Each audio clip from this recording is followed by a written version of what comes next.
Are you serious? Are you serious, guys? War in the Holy Land. Let's hope not, but it's looking more and more like it. Not just with Israel and Hamas out of Gaza, but also in Yemen, as Saudi Arabia and the Houthi rebels are going at it.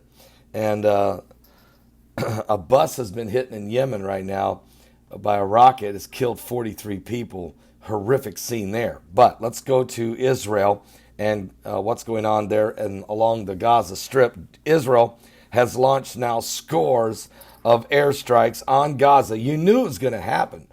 When Hamas out of nowhere fired rockets, a bunch of rockets, 70 rockets, in a matter of about an hour, and one hit a house and injured several houses and cars and injured over 17 people, you knew Israel was going to come with the hammer.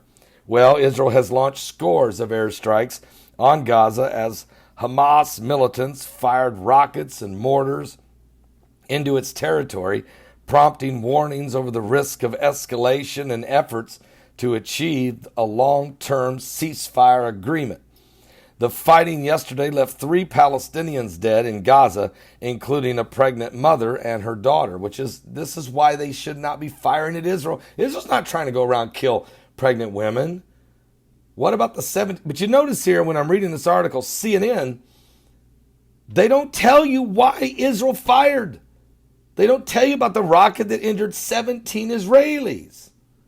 They start with, well, Israel's launched a bunch of rockets and killed a pregnant woman. That is called deceptive journalism. That's not even journalism in mine. It's propaganda, but I'm going to read on.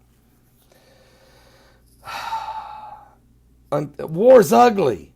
So if Hamas would just quit firing rockets and work out a peace agreement, which obviously everybody would like to see happen, and every time they talk about it, look, guys, yesterday I was telling you the United Nations and Egypt were talking to Hamas about working on a ceasefire, a truce. What does Hamas do?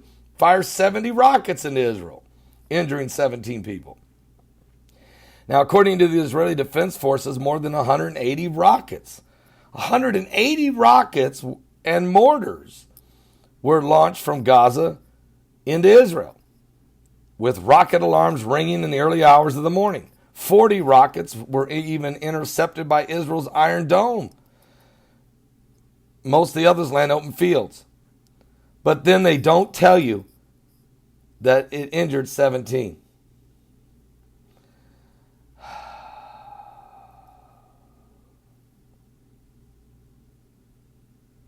Also, several others landed in a populated area, injuring 7. The number is really 17. That's according to IDF spokesman Lieutenant Colonel Jonathan Conaris.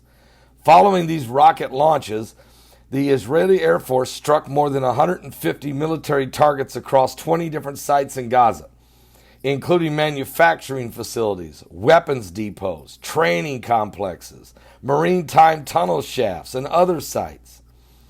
The Palestinian Ministry of Health identified those killed, and then they give you the names.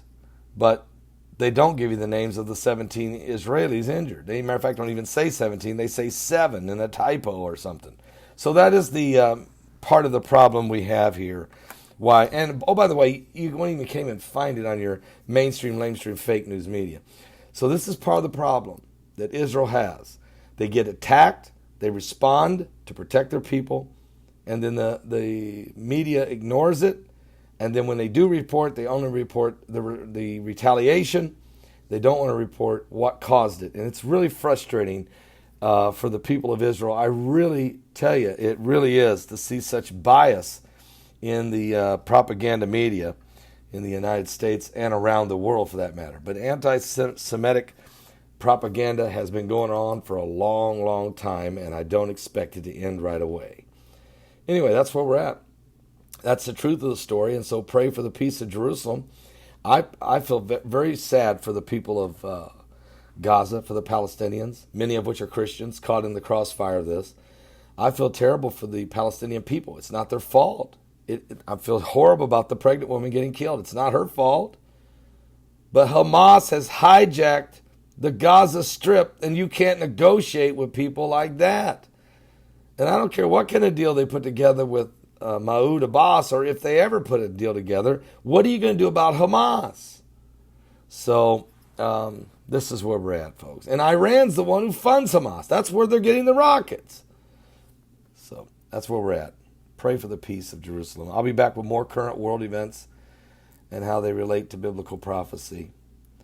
War in the Holy Land. But, they'll get it under control. And it's still safe to go to Israel. I'm taking a whole tour of people there in October. Nothing's coming near the tourists. This fighting goes on along the Gaza Strip, and primarily among the factions that be. Give your life to Jesus Christ. He's coming soon. He definitely coming soon. Psalms 83 coming? Maybe. Oh, it's going to happen. When? Soon.